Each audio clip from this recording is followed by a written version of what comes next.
Hey, this is Dr. Campbell. And so today I wanted to talk about what educator perceptions contribute to disproportionate discipline. Disproportionate discipline continues to contribute to the perception that administrators and teachers are at the forefront of racism in education. There exist several schools of thought that apparently have little impact on this dilemma. Schools can only eliminate disproportionate discipline by a true evaluation of the contributing root causes. Scholars report different challenges that will continue to contribute to disproportionate discipline.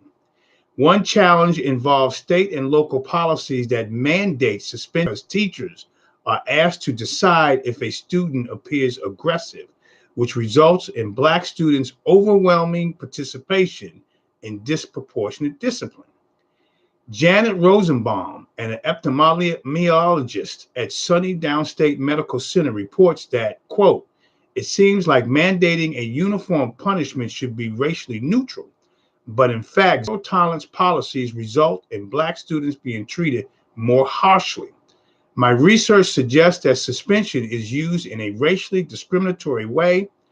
Being tall in height is a risk factor for suspension for Black males, but not Black females or non-Black students, end of quote. Additionally, Paul Hirschfield, professor of sociology at Rutgers University, who conducted one of the most thorough literature reviews of school suspension outcomes, reported that qualitative stories make a compelling case that teachers and principals are more likely to misperceive African American students as threatening or defiant. Now, this is a quote. It appears that Black students are perceived as more threatening when compared to other students from different ethnicities and gender for Black males. While everyone continues to talk about how this atrocity impacts our society and involves youth, no one is willing to address the root causes until now.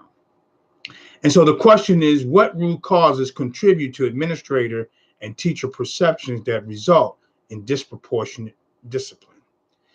Recently, a group of Black students protested regarding the Pasadena United School District's dress code policy. The governing administrators rejected the attempts of Black male students wearing do-rags, even though do-rags are a form of a scarf which many female students are allowed to wear.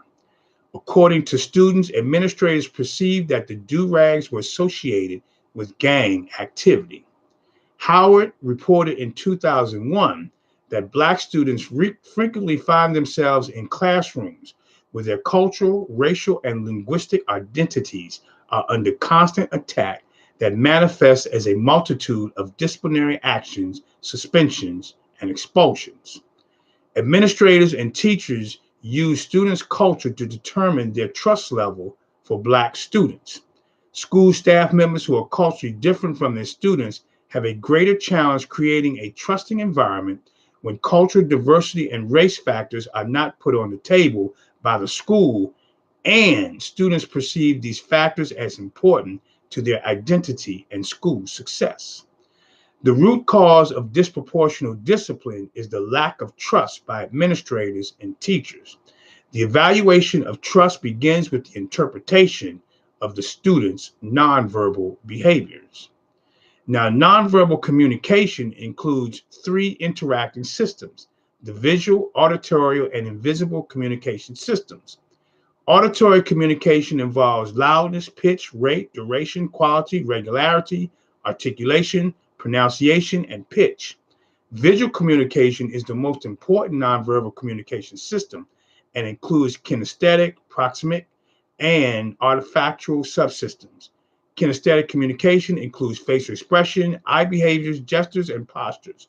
Proxemic communication involves the use of space, distance, and territory for communication purposes.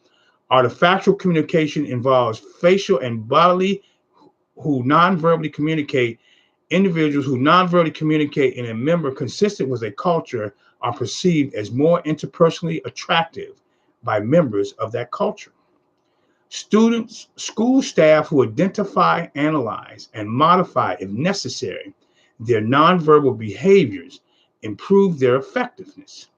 You see, education is a communication process that is not limited to transmitting knowledge, but also involves interpersonal communication behaviors and nonverbal behaviors that are major aspects of interpersonal relationships, which are critical in all learning situations.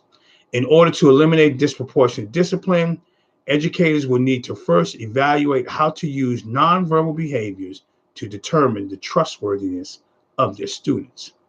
And if you go to the website, which is at www.positiveracialrelationships.com, you'll see an outline and a checklist where educators can use to check out their perceptions against the students' behaviors. This is Dr. Campbell. You can get additional information at our website, as mentioned beforehand, www.positiveracialrelationships.com. Of course, if you want to talk about it, you can call me on my direct line, 856-566-3267. Have a great day, and thank you very much.